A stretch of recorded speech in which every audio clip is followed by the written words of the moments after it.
ang chapter na ito ang kapanganakan ng simbahan. Yan. Exciting kapag may nanganganak. Sabi nila, exciting ang ganyan mga nangyayari.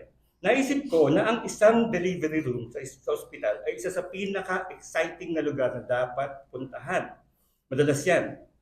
Itong sabihin, parang nung naalala ko nung buntis yung asawa ko, mga anak doon sa una namin kay Kitty. Tapos pasok ako dun sa ospital. Sabi niya, matulog ka muna kasi medyo matagal pa yung pagle-labor, sabi ng nurse sa akin. Pero sabi ko, hindi, dito na ako sa loob. Hanggang sa nakatulog na ako sa pagkinakaupuan ko. Ayan. Yan. Ngayon, ang mga tao pumupunta dun sa ospital upang magkaroon ng mga sanggol. Matagal na nilang inaabangan ang kaganapang ito. Kaya napakaganda ng mga pangyayari sa isang delivery room. Gusto ko kayong ibalik ng 2,000 years, 2,000 taon sa isang delivery room. Ika nga, nung isinilang ang simbahan. Exciting po ito dahil ito po yung, kung ano po yung kinakaugalian natin na tayo po ay simba, ito po yung pinagmulan. Ito po yun. Ito ang kaarawan ng simbahan ng araw ng Pentecost, mahigit 2,000 na taon na ang nakalipas sa Jerusalem. Yan. Siya ang mga gawa ng mga apostol, chapter 2. Narinig niyo siguro ang kwento ng tatlong lalaking nasa delivery room.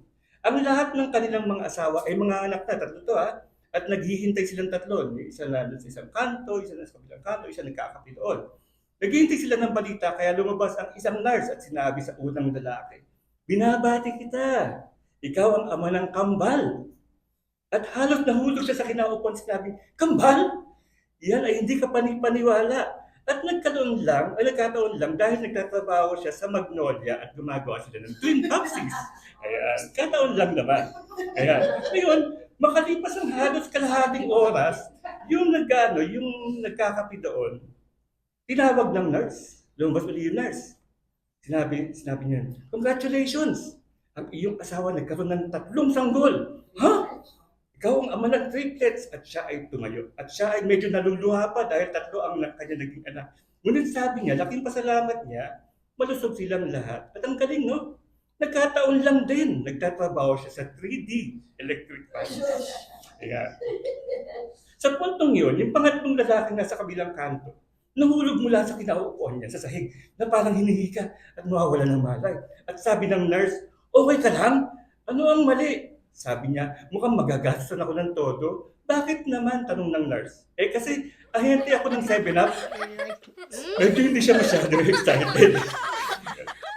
Ngayon, ngayon sa kaarawan ng simbahan, hindi 2, hindi 3, hindi 7, kundi 3,000 espiritual na sanggol ang isisilang. Ayan. Bago natin talakayan ng chapter 2 o ng mga gawa sa English, Acts of the Apostles, pag-usapan muna natin ang panimula ng librong to. Ngayon, diniscuss din ni Pastor Jun nung Thursday na itong chapter 1, sinabi sa gawa 1:1 na ang unang bahagi ng aklat na ito ay ukol sa mga bagay na ginagawa at itinuturo ni Jesus. At ang pangalawa ay ang pagpapatuloy ng bagay na ginawa at itinuro ni Jesus. So, pinakita yon at ginagawa pa rin. So, meron siyang kung tawagin, follow-up. Ayan. Maraming mga apostoles ang binanggit sa aklat na to. Pero nag-iisang tauhan na nagbubuklod sa buong kwentong ito mula sa simula hanggang sa huli ay si Jesus. Direktang kumikilos siya o sa pamamagitan ng banal na espiritu. At kaya mas tumpak, mas tumpak doon na pangalanan ng aklat na ito na mga gawa ni Jesus at ng espiritu. Yun daw dapat. Pero inilagay na yun na mga gawa ng apostol dahil ang mga apostol ang ginamit ng banal na espiritu dito. Isinalalaysay sa panimula ng aklat kung paano ang muling nabuhay na si Jesus ay gumugol ng 40 days, 40 araw, kasama ng mga alagad, pagtuturo sa kanila tungkol sa kaharian ng Diyos. Ito ay nag-uugnay pabalik sa kwento ng Ebanghelyo ni Lucas. So yung Gospel of Luke, ito yung katuluyan dahil kasama si Lucas dun sa nagsulat nito. Kung saan sinabi ni Jesus na siya ang magpapanumbalik ng kaharian ng Diyos sa buong mundo simula sa Israel. Kaya ipinangako niya ni Jesus na malapit nang dumating ang Espiritu at bibigyan sila sa kanyang personal na presensya. At kaya sabi ni Jesus, bibigyan ng Espiritu ng kapangyarihan na magiging saksi, ang kanyang mga disipulo na magiging saksi para magpatotoo sa Jerusalem, Judea, Samaria at hanggang sa dulo ng lupa. No, ngayon, magagaling dito, si Jesus ay dinala mula sa kanilang paningin sa isang ulat. Ito ay nilarawan at hinugot sa aklat ng Daniel chapter 7. Ito ay nagpapakita kung paano si Jesus ngayon ay inilagay sa trono bilang anak ng Diyos na pinagtibay pagkatapos ng kanyang pagdurusa at ngayon ay nakikibahagi sa pamamahala ng Diyos sa mundo. At kaya, pinapangako niya na babalik siya balang araw. Ngayon, sa pagtalakay natin sa chapter na ito, bigyang pansin ng maraming mga paksa ang ipinakita sa atin dito na realize namin kahapon. Nakakatuwa, no? Ito yung structure ng ating pagsisimba, simula sa simula hanggang sa huli. Ito yung una, ha? Yung unang paksa, ang Espiritu Santo at ang mga milagong dulot nito sa pagsisimula ng Iglesia. Verse 1-13. Ng verse 14 to 20, ang pangalawa, ang paghahayag ng salita ng Diyos ukol sa Ebanghelyo. Ang pangatlo, ang pagpapatibay na si Jesus ang tagapagligtas at naupo sa kanan ng Diyos Ama upang maging tagapamagitan para sa atin na mga makasalanan. Verse 21 to 36 yun. Pang-apat, verse 37 to 40, ang kahalagahan ng pagsisisi sa kasalanan at ang mabautismuhan ng banal na Espiritu. At yung panglima at panghuli, 41 to 47, ang kahalagahan ng pagsasama-sama o ng fellowship at ang komunyon o ang Lord's Supper. Yan, simulan natin ngayon. Verse 2 na tayo. Verse 1. Nang dumating ang araw ng Pentecostes, silang lahat ay nagkakatipon sa isang lugar. Makikita natin na sa huling pagkakataon na ang mga apostol sa mga ebanghelyo, ang mga taong ito ay walang pinag-aralan, mga mangmang na mangingisda lamang sa Galilea. Sila ay ganun pa rin. Ngunit ngayon ay nabasa mo na sila ay matapang na. Marunong na sila sa banal na kasulatan. Nagpipreach na sila. Ano ang nangyari sa kanila? Una, may bagong presensya at pangalawa ay isang bagong kapangyarihan. Ang bagong presensya ay ang muling nabuhay na si Kristo. Nakita nila si Jesus na buhay pagkatapos ng kanyang kamatayan, na nagpabago sa kanila magpakailanman. Ngunit, pagkatapos din ng isang bagong kapangyarihan, ang banal na Espiritu naman ay dumating sa kanila at makikita mo ngayon sa pamamagitan ng aklat na to ang isang empowerment. Bigyan sila ng lakas galing sa banal na Espiritu na pinupuno sila. Yan. Ano nga ba ang araw ng Pentecostes? Pag-usapan natin yan. Ang ibig sabihin ng Pentecostes ay yung ika-50 at talagang literal na tumutukoy sa ika-50 araw pagkatapos ng alon ng bigtis o yung pag-aalay ng unang bunga gaya ng binanggit sa Levitico 23. Dumarating ito pagkatapos ng Paskwa o ng Passover at isa ito sa tatlong pangunahing pagdiriwang ng mga Hudyo. Ngayon ang araw ng Pentecostes ay naging ang pinakamahalagang araw na pagkakaroon ng simbahan. Kasunod ng kamatayan ni Kristo at ang muling pagkabuhay. So number 3 siya. Kaya naging birthday yon ng simbahan. Now, sinabi ni Jesus na itatayo kong aking simbahan, ang aking iglesia sa Matthew 16:18. Ano sabi doon? Sinasabi ko naman sa iyo na ikaw ay Pedro at sa ibabaw ng batong ito at itatayo kong aking iglesia. Magsisimula kay Pedro. At ang mga pintuan ng Hades ay hindi magwawagi laban sa kanya. Ngayon, yung Hades, pag-uusapan natin later on kasi maraming beses na ginamit yung word na Hades. Ang pangako ay nagkakatotoo. Ito ang kaarawan. Bininyagan sila ng banal na Espiritu at sa katawan ni Kristo at pinuspos sila ng kapangyarihan. At ang mga hindi pangkaraniwang bagay ay magaganap at makikita mo ang mga ito. Sila ay magkasama sa pagkakaisa sa isa't isa sa isang lugar lamang. Maraming isa yun. So in unity and in one accord kung tawagin. Verse 2 to 4 na tayo. Biglang dumating mula sa langit ang isang ugong na gaya ng isang humahagibis na hanging malakas at pinuno nito ang buong bahay kung saan sila'y nakaupo. Sa kanila'y may nagpakitang parang mga dilang apoy na nahahati at lumapag sa bawat isa kanila. Verse 4, silang lahat ay napuspos ng Espiritu Santo at nagsimulang magsalita ng iba't ibang wika ayon sa ipinagkaloob sa kanila ng Espiritu. Noong araw ng Pentecostes, unang simbahan, 120 sa kanila, 20 sa kanila ay nasa silid sa itaas o ang tutawagin natin, narinig natin to, yung upper room. Ayan. Meron pa nga ako naalala dati, meron kaming mga booklets, The Upper Room. Ayan, may daily devotion siya. Ngayon, pansinin ang paggamit ng salita. Ang sabi dito ay gaya ng, di sinasabing katulad talaga. Hindi niya inilarawan ang mga kondisyon ng panahon sa Jerusalem o yung weather. Hindi sinabi na sa kahabaan ng Jerusalem, meron tayong mga hangin na nakakatigil, ganon. Ito ay parang tunog lamang. May narinig lang sila. Ito ay isang tunog na parang humahagibis na hanging malakas. Ibig sabihin, hindi ibig sabihin mahangin siya.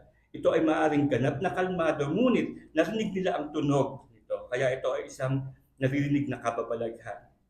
So medyo weird siya sa ating pag minarinig ka pero wala kang naramdaman. Ngayon, bakit humahagibis na hanging malakas? Kung alam ninyo, nagsalita kay Job ang Panginoon sa pamamagitan ng ipo-ipo. Yan. Ang tinig ng Panginoon ay nanggaling dun sa ipo-ipo. Ngayon, naalala mo nyo rin ba si Jesus, kasama niya si Nicodemus sa Jerusalem, na naglalakad palabas habang ang simoy ng hangin ay humampas sa mga puno sa itaas nila. At sinabi niya Jesus, ang Espiritu ay humihip kung saan niya ibig. At narinig mo ang tunog nito, ngunit ikaw hindi masabi kung saan ito nanggaling o kung saan ito pupunta. Hinalintulad niya ang paggalaw ng Espiritu sa isang hangin. Gayon din alam mo ba na ang salita sa Hebrew para sa hangin at sa Espiritu ay isa lamang? Sa lumang tipan, ang tawag dyan yung ruwak. O yung ruwak hakodesh ay literal na Espiritu ang banal. Ang Espiritu Santo ay ruwak, yun ang Espiritu natin. Ito rin ang hangin, parehong salita, Espiritu at hangin. Ngayon sa wikang Griego naman, pareho din ang prinsipyo niyan. Ang Espiritu sa Griego ay tawag dyan pneuma, P-N-E-U-M-A, o pneumatos. Ito rin ang parehong salita para sa hininga o hangin. Kaya sila ay may narinig na hangin. Ito ay isang bagay na narinig na kababalaghan. Ito ay tunay na tunog na humahagibis na hanging malakas. At napuno nito ang buong bahay kung saan sila nakaupo. Kaya nakuha nito ang kanilang atensyon. Ayan. Pagkatapos na yun, may pinagpakita sa kanila ng mga dila. Ngayon, muli natin, dila ng apoy ito.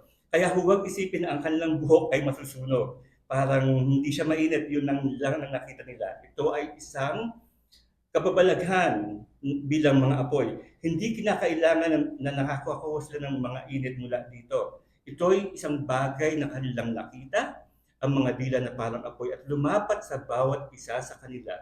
Ngayon, bakit daw apoy ito? Muli, alam mo na kung minsan ang apoy ay ginagamit bilang simbolo ng presensya ng Diyos.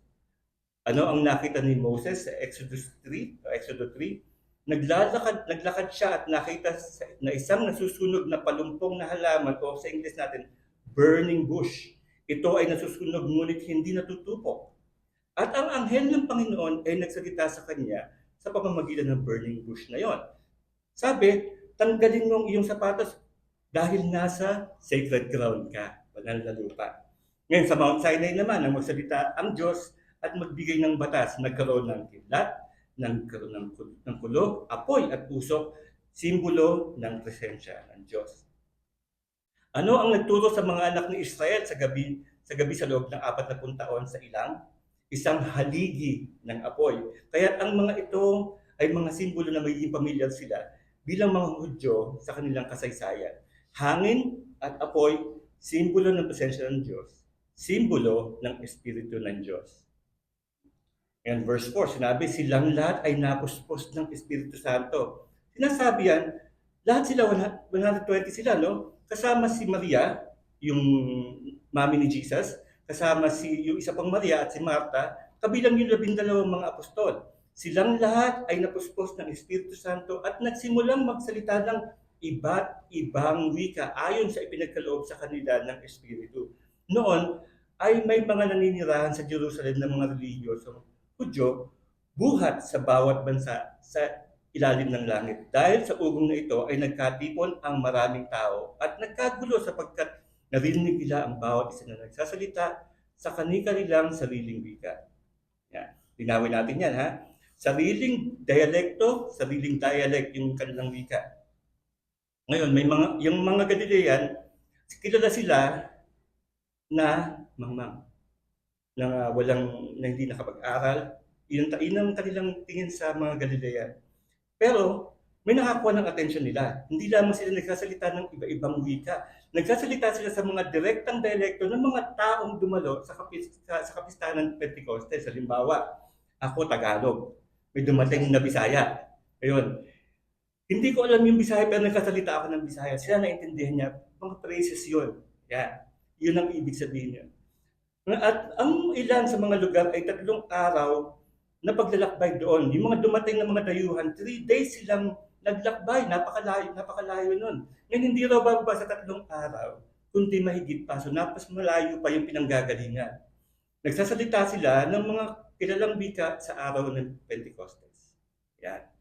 Ngayon dito sa Gawa 2:7-11, hindi ko na babasahin, medyo mahaba to. Pero ito lang, tinutukoy lang dito ang mga pinanggalingan ng mga taong dayuhan na nagtaka at nagsasalita ng mga dialects ang mga apostoles at mga tagasunod ni Jesus. Ito sila, yung mga galing sa Egypto, Judea, yan, sa malayo, Asia, yan. Ayan. Verse 12-13 tayo. Sinabi, silang lahat ay nagtaka at naguluhang sinasabi sa isa't isa, ano ang kaguluhan nito? Kahulugan nito. Ngunit ang iba'y nanlilibak na nagsabi, sila'y lasing sa bagong alak. Ayan. Ngayon, nanunuya sila, yung mga tao, parang very critical sa mga ginagawa nila. Akala nila lasing ang mga apostol. Puno daw ng bagong alak. Ngayon, nangaral na si Pedro. Tayo si Pedro, sabi. Ngunit si Pedro na nakatayong kasama ng 11 ay nagtaas ng kanyang tinig at nagpahayag sa kanila, kayong mga kalalakihan ng Judea at kayong mga lahat na naninirahan sa Jerusalem, malaman sana ninyo ito at makinig kayo sa aking sasabihin.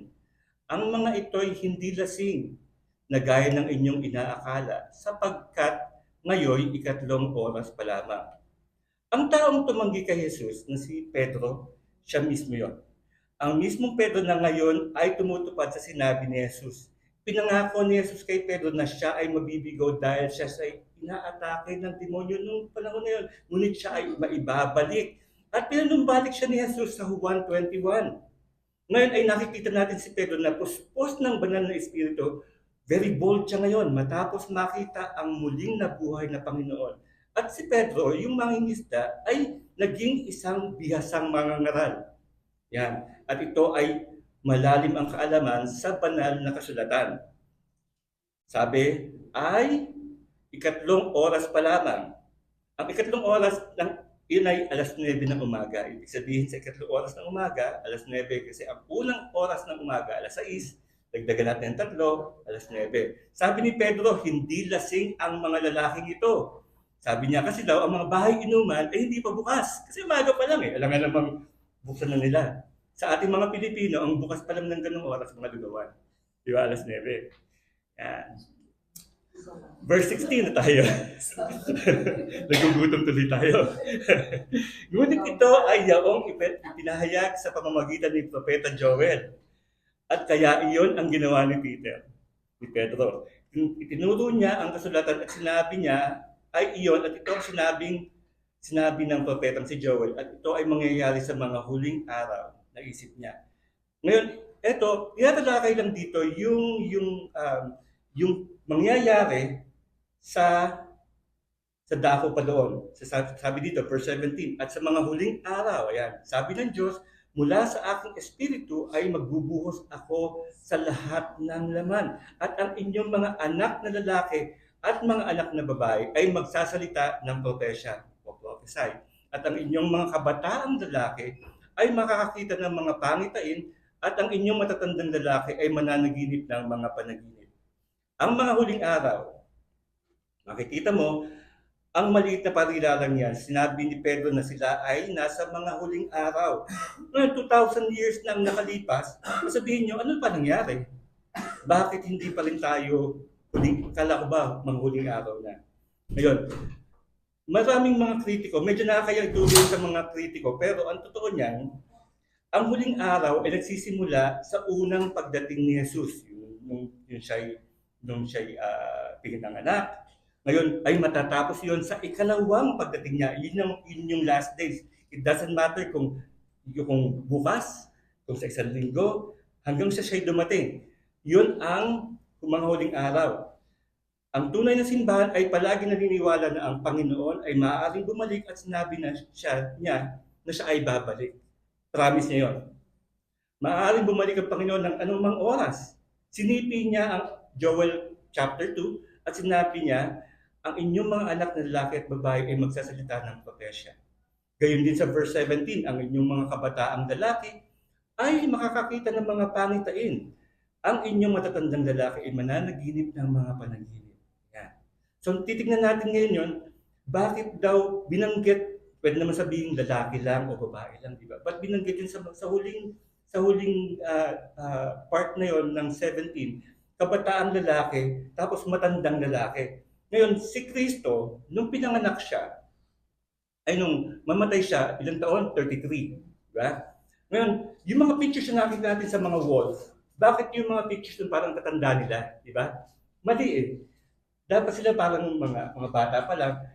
Ang totoo niyan, ginamit yung kabataan kasi sila yung kabataan, sila yung mga missionaries. Kung tawagin sa present day missionaries sila, kaya nakakapag-evangelize pa sila at dumami ng dumami ito. Pag-uusapan natin yan later on.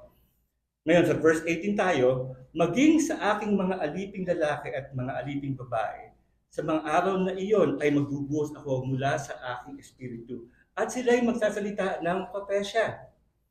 19, at magpapakita ako ng mga kababalaghan sa langit sa itaas at mga tanda sa lupa sa ibaba, dugo at apoy at makapal na usok. Ang araw ay magiging kadiliman at ang buwan ay dugo bago dumating ang dakila at maluwalhating araw ng Panginoon. Ang signs and wonders to. Ngayon sinisipi niya ang Joel 2 patungkol sa araw ng Panginoon na kilala sa bagong tipan ang panahon ng kapigatian o yung tribulation period. Hindi niya sinasabing nasa Great Tribulation period na tayo. Sinasabi niya, nakakakita ka ng preview ng darating na mga mangyayari.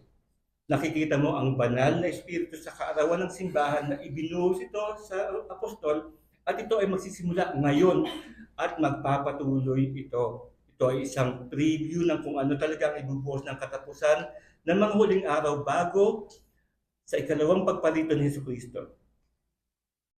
Ito ay nagsimula ngayon at ito ay nagpapatuloy sa lahat ng paraan. Nakikita mo ang isang bahagyang katuparan ni Joel, hindi isang kabuuang katuparan. Partial lang siya. Dahil ang kabuuang katuparan ay darating sa tribulation na sinusundan ng milenyong kaharian ni Kristo. At sa pagitan ng dalawang mga pangyayari ang ikalawang pagdating.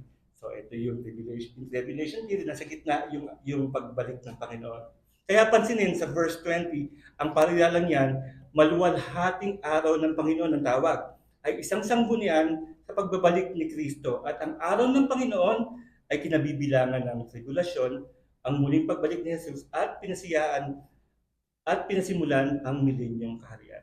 Tuloy natin ngayon. Medyo pabigat ng pabigat. Verse 21, at mangyayari na ang bawat tumatawag sa pangalan ng Panginoon ay maliligtas. Ito, pinag-uusapan na ngayon ito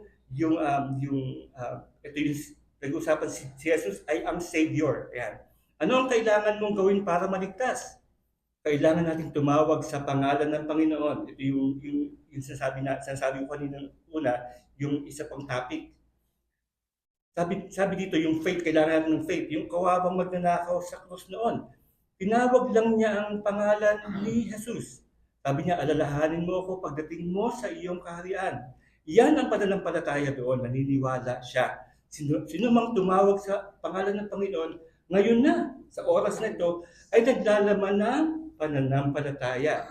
Ngayon, ang pagsisisi ay bahagi ng pananampalataya at nagtitiwala at naniniwala sa kanyang pangalan. Verse 22, sinabi, kayong mga Israelita, pakinggan ninyo ang mga salitang ito, si Jesus na taga Nazaret, isang lalaking pinatunayan ng Diyos sa inyo sa pamamagitan ng mga gawang makapangyarihan, mga kababalaghan, at mga tanda na ginawa ng Diyos sa pamamagitan niya sa gitna ninyo, gaya ng nalalaman ninyo. Diyan muna tayo. Si Pedro ay nagsasalita sa isang grupo ng mga Hudyo. Tinanalihin nila sila yung mga Hudyo. Ano inaasahan nila for so many years, naghihintay sila ng isang Mesiyas, isang Savior. Ngayon, hindi sila naniniwala na si Jesus ang Mesiyas. Pero silang 120 na nasa upper room, naniniwala sila. Eto na yun eh. But ayaw niyo pang maniwala. Ngayon, si Pedro itong speaker niya, si Pedro ang tagapagsalita. Gusto niyang malaman ng mga Hudyo na si Jesus Cristo ang Mesiyas. Nagbigay siya ng ilang patunay. Isang patunay dito, ang kanyang mga tanda at kababalaghan. Sabi dito, ang kanyang mga gawa, yan ang unang patunay. Si Jesus na taga Nazaret, isang taong pinatutuhanan sa inyo ng Diyos sa pamamagitan ng mga himala, mga kababalaghan, yung patay na binuhay, at ang mga tanda na ginawa ng Diyos sa pamamagitan niya sa gitna ninyo na witness naman. Pero ganun pa rin, very critical sila. Nangyari ito sa harap mo sa bayang to, katulad ng kwento sa 1 chapter 3. Si Nicodemus naman, isang miyembro ng Sanhedrin sa Jerusalem, sa 1 chapter 3. Sinabi niya, Guro, alam namin na ikaw ay isang propeta na nagmula sa Diyos. Ang isang guro ay nagmula sa Diyos sapagkat walang sino man ang makagawa ng mga tanda na iyong ginagawa maliban kung ang Diyos ay kasama niya. So, si Nicodemus mismo nakalahi nila ay naniniwala. Siya na ibinigay sa takdang pasya ay paunang kaalaman ng Diyos sa inyong pinako sa krus at pinatay sa pamamagitan ng kamay ng mga makasalanan. Ngunit siya'y muling binuhay ng Diyos pagkatapos palayain sa mga hirap ng kamatayan sapagkat hindi maaaring siya'y mapigilan ito. Yan pa isa pang dahilan. Namatay, nabuhay na muli, kaya alam nila ito ang kanyang mga himala ay nagpapatunay kung sino talaga siya ang ating Mesiyas. Bilang sampatoy na si Jesus ang Mesiyas, ang kanyang mga gawa at mga milagro, ang pagkabuhay na magpuli ay naging sentro na ngayon ng pangaral sa ating bagong tipan. Verse 25 tayo. Verse 25 sinabi dito, sapagkat sinasabi ni David tungkol sa kanya, nakita ko ang Panginoon na laging kasama ko, sapagkat siya'y nasa aking kanang kamay upang huwag akong matingnan. Ito yung isa pang topic dyan, na si Jesus yung majesty niya, siya yung ating tagapamagitan sa ating Ama. Verse 26, kaya't nagalak ang aking puso at natuwa ang aking dila, gayon din ang aking katawan ay mananatiling may pag-asa, sapagkat hindi mo hahayaan ang kaluluwa ko sa Hades, ito naman si Hades, ni ipahihintulot man na ang iyong banal ay makakita ng kabulukan. Ipinaalam mo sa akin ang mga daan ng buhay, pupuspusin mo ako ng kagalakan sa iyong harapan. Parang dun sa sinabi ni David tungkol sa kanya, sabi niya, nakita ko ang Panginoon na laging kasama ko. Sinipin niya yan sa awit 16, or sinight niya sa awit 16. Ang sabi dito, awit 16, 8 to 10. Sabi ko, lagi kong pinananatili ang Panginoon sa aking harapan, hindi ako matitinag sapagkat siya ay nasa aking kanan. Kaya't ang aking puso ay masaya at magagalak ang aking kaluluwa. Ang aking namang katawan ay tatahang payapa, sapagkat ang aking kaluluwa sa Sheol ay hindi mo iiwan, ni hahayaan mong makita ng iyong banal ang hukay. Kung titignan nyo yung hukay, capital H, malaki yung letra. Yung hukay, yun yung Hades. Hukay o Hades, libingan. Ang libingan, yun ang salita ng lumang tipan. Yun ang katumbas ng bagong tipan, Sheol sa Griego. Hades, ang libingan, hindi mo iiwan ang aking kaluluwa sa libingan sa Hades ni hindi mo pahihintulutan ang iyong banal na makakita ng katiwalian. Parang sabihin na, hindi kita iiwan dyan sa iaangat kita dyan, sabi ng Panginoon. Ngayon ay isinulat din ni David ang awit 16. Iyong ipinakita sa akin ang landas ng buhay, sa iyong harapan ay may kapuspusan ng kagalakan, sa iyong kanang kamay ay may kasaysayang magpakailanman. Lagi natin binabanggit yung kanan. Bakit daw? Ayun, verse 2, 29 to 31. Mga kapatid, may tiwalang masasabi ko sa inyo ang tungkol sa patriarkang si David. Siya rin ay namatay at nilibing at nasa atin ang kanyang libingan hanggang sa araw na ito. Yamang siya'y isang propeta at nalalaman niyang nangako ang Diyos sa kanya na ang isa sa kanyang mga inapo ay ilulok niyo sa kanyang trono. Yamang nakita niya ito bago pa mangyari, nagsalita si David tungkol sa muling pagkabuhay ng Kristo. Hindi siya pababayaan sa Hades, hukay, libingan, ni ang kanyang mga katawan ay nakakita ng kabulukan. Yan. Ito si Pedro na dati ay napakaraming mga failures at kabiguan sa buhay. Ngayon siya ang ginagamit ng Diyos para magpatotoo at mangaral. Hindi pa karaniwang pangangaral to, ngunit napakabihasa sa katunungan sa salita ng Diyos. Bumabalik-balik siya. Sinasite pa niya yung mga sinasabi na dun pa sa Old Testament. Tignan natin ang talata 32 to 36. Nandito na tayo. 32. Ang Jesus na ito ay muling binuhay ng Diyos at tungkol dito ay mga saksi kaming lahat. Kaya't yamang pinarangalan sa kanang kamay ng Diyos, ito naman yung kanang kamay, at tinanggap mula sa Ama ang pangako ng Espiritu Santo.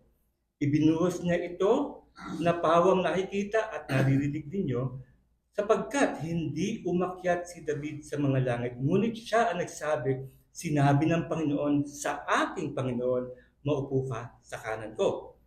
Hanggang sa gawin ko ang mga kaaway mo na tuntungan ng iyong mga paa. Kaya't dapat malaman ng may katiyakan ng buong sambahayan ng Israel na ginagawa siya ng Diyos na Panginoon at Kristo. Itong si Jesus na inyong pinako sa krus. Ngayon, sinight niya yan sa awit 110.1. Sabi, awit 110.1, sinabi ng Panginoon sa aking Panginoon, umupo ka sa aking kanan hanggang sa aking gawing tuntungan ng iyong paa ang iyong mga kaaway.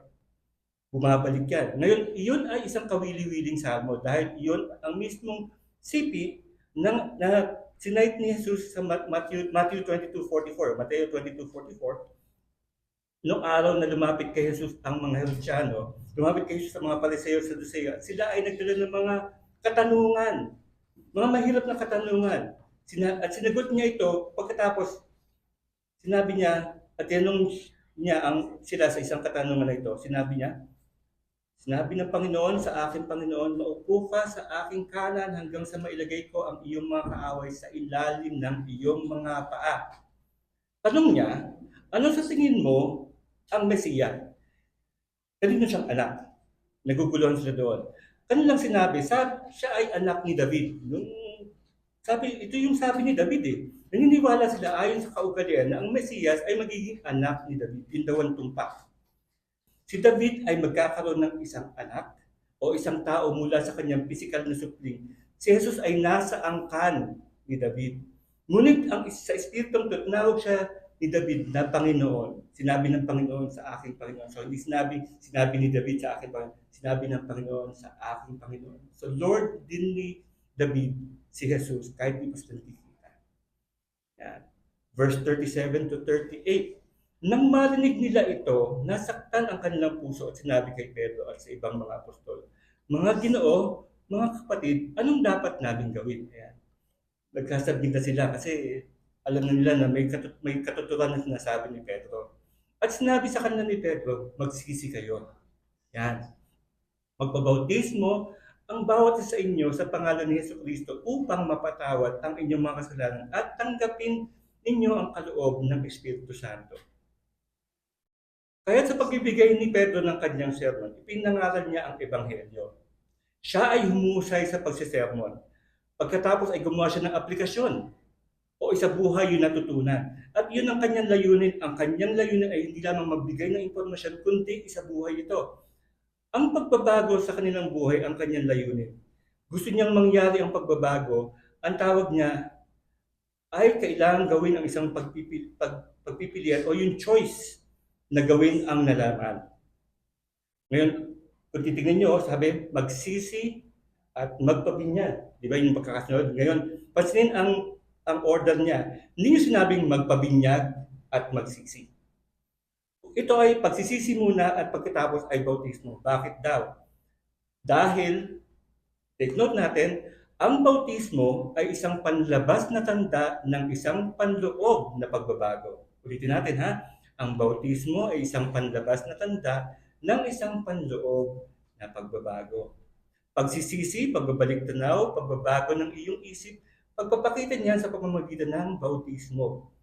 magpabautismo sa pangalan ni Jesus para sa kapatawaran ng kasalanan at matatanggap mo ang kaloob na Espiritu Santo.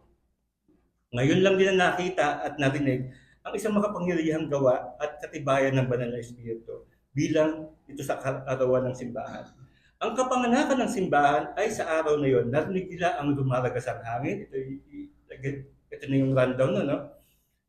Napagmasdan nila itong nagsasalita sa sarili niyang dialekto, nagtaka sila kung ano ito, inakala ng ilan na sila ay lasing, pinaliwanag ni Pedro na iyon ay hindi nangyari pagkat tapos ay ipinangaral niya ang ebanghelyo, sinabi sa kanila na magsisi para mapatawad ang kasalanan at matanggap mo ang kaloob ng banal na Espiritu.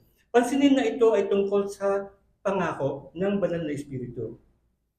Sa verse 39, basahin natin, sapagkat ang pangako ay para sa inyo at sa inyong mga anak at sa lahat ng nasa malayo. Bawat isa na tinatawag ng Panginoon nating Diyos ay sa Kanya. Magandang maisabuhay ang talatang yan dahil kung tatawag ka sa Panginoon ngayon, ang pangakong iyon ay para rin sa iyo. Habang tumatawag ka sa Panginoon, ang parehong nagpapakapalakas sa pananampalataya na iyon ay magagamit mo ngayon na. Hindi later on, ngayon na. Sa verse 40, sinabi sa iba pang maraming salita ay nagpatotoo siya at hinimok sila na sinasabi, iligtas ninyo ang inyong sarili mula sa baluktot na lahing ito. Ayan. Ngayon, iyan ay parehong salita na ginamit ni Jesus sa pagkalarawan sa mundong ito. Ito ay sinite niya sa Philippians 2.15 o Filipos 2.15. Sabi, upang kayo'y maging walang sala at walang malay, mga anak ng Diyos na walang dumi sa gitna ng isang salindahing diko at masama, nasa gitna nila ay lumiliwanag kayong tulad ng mga ilaw sa sanlibutan. Yan. Light of the world. Yan. Verse 41, kaya't ang mga tumanggap ng kanyang salita ay binautismuhan at nadagdag ng araw na iyon. Ang may 3,000 kaluluwa, take note natin, 3,000 kaluluwa. Napakahabang binyagan yun. Isipin nyo, 3,000 katao yung binibinyagan ng araw na yan. Pero tingin ko to, natawag lang nung araw na yun, pero I think,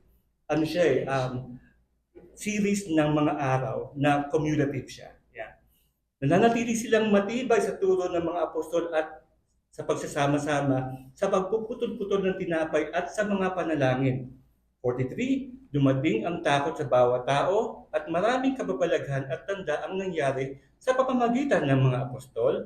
Verse 44, at ang lahat ng mga mananampalataya ay magkakasama at ang kanilang ari-arian ay para sa lahat. Tuloy natin to sa verse 45, ipinagbili nila ang kanilang mga ari-arian at mga kayamanan at pinamaghagi sa lahat ayon sa pangailangan ng bawat isa. Napakasarap naman nun.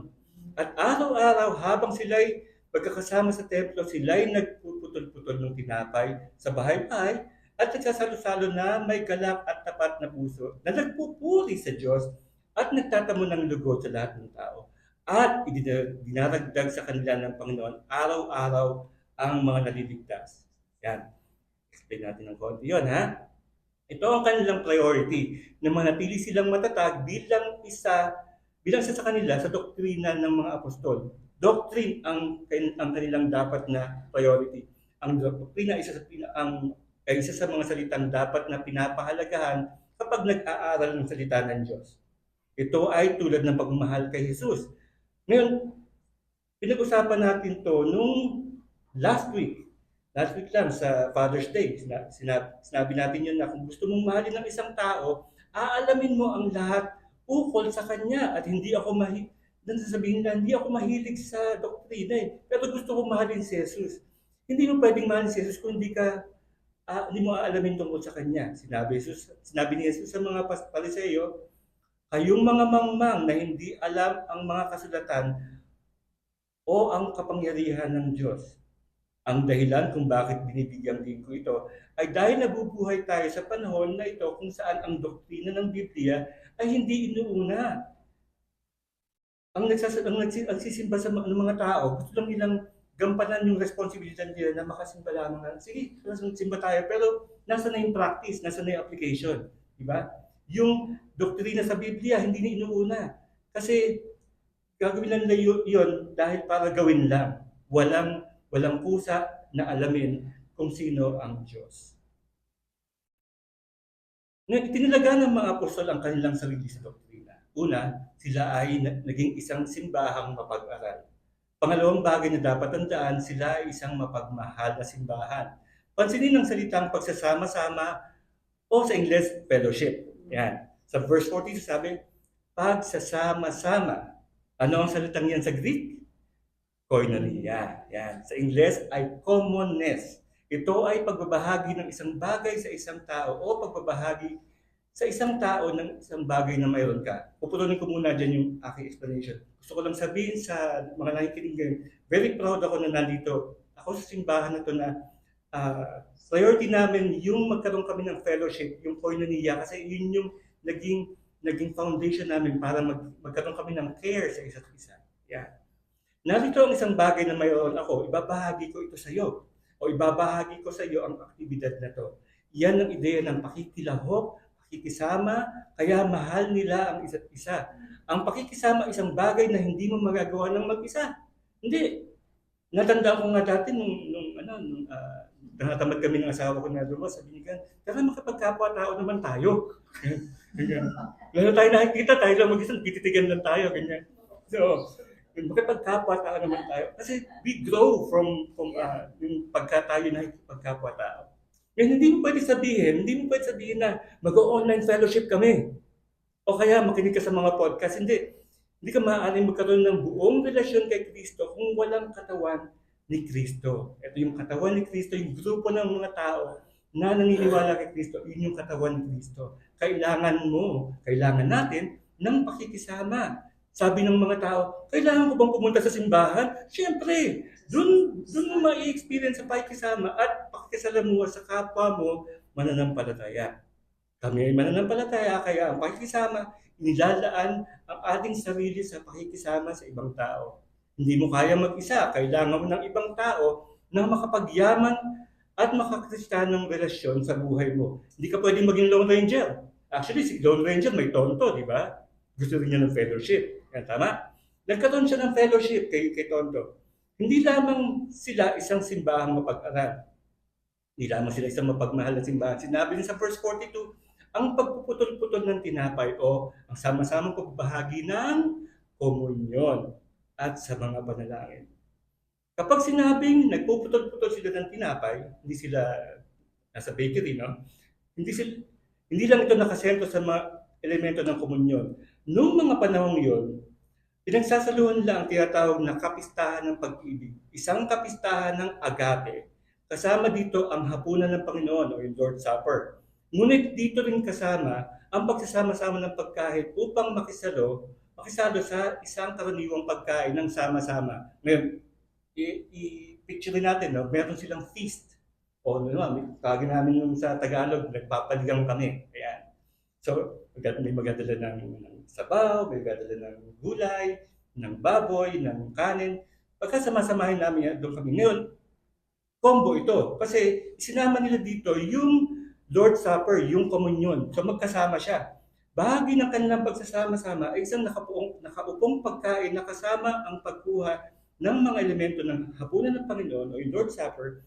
Yun ay bahagi ng kanilang pagsamba na sa tingin ko ay napakahusay dahil pinagsasama nito ang pagsamba sa Diyos at pakikisama sa katawan ni Kristo.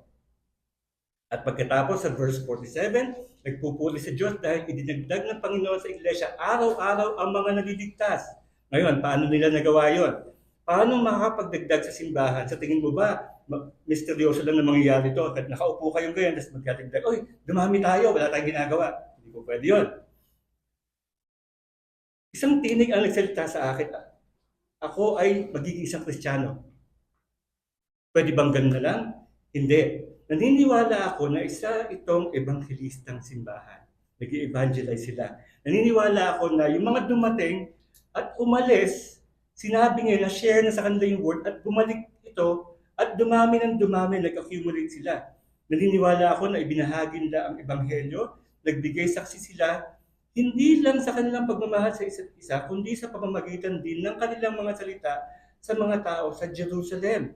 Balikan natin yung order natin, ha? Yung Espiritu Santo, yung paghahayag ng Ebanghelyo, yung pagpapatibay ng si Jesus ang tagapagligtas, ang kahalagahan ng pagsisisi sa kasalanan, at yung panglima, ang kahalagahan ng pagsasama-sama o ng fellowship. Kung titignan nyo, kung susuriin nyo siya, yun yung order natin pagka nagsisimba tayo. Yan. So, yun talaga yung, kumbaga, model ng church service. Yan. And ano na, yung like kong tanong, ibinuhos ang Espiritu Santo. Nagpuri ang mga apostoles nang hindi nila wika at naintindihan ng mga dayuhan.